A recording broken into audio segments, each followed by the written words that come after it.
Long sexual unions raise sexual strongholds or altars.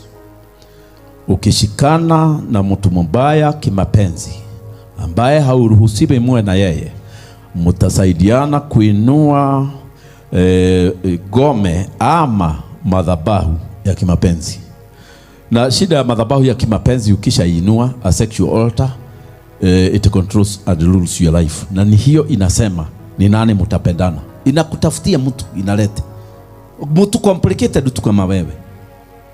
Munapelekana miezi 6, unamwambia away with you, naye anakuambia away, lakini amekuashia another mark.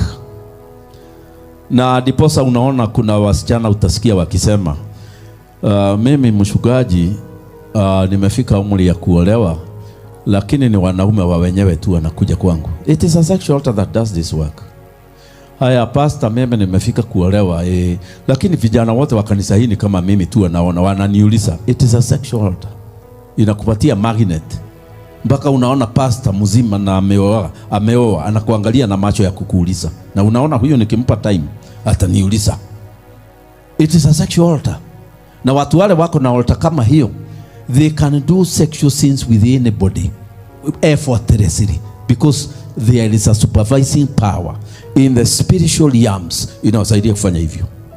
Na kwa hivyo kila kijana hako hapa amefanya sexual sin, unahitaji urepent vizuri. Hapana cheza na laini hiyo ulichukua. Isipokuwa uwe ulichukua huyo madam akawa mke wako, muende na yeye sasa, na suspect majority yenu hamuna wife. Lakini if you are involved in a sexual sin, that is an altar you created with that person, and you became one flesh. Then you must disconnect. You must remove that altar. Ndio uwe single again. Is there a sexual altar at home? Then you will suffer sexually here. Mambo ya mapenzi italete shida maishani mwako, itafanya ulie machozi continuously. Hiyo ni kusema ya kwamba nyumbani si kuzuri. Na kama nyumbani ni kuzuri, sexual matters will make you happy. You'll be smiling all the way. Marriage makes you smile, everything. Na diposa unaona watu wengine wakisema hapa wataoana, hata sisi tunakuwa forced kuoba.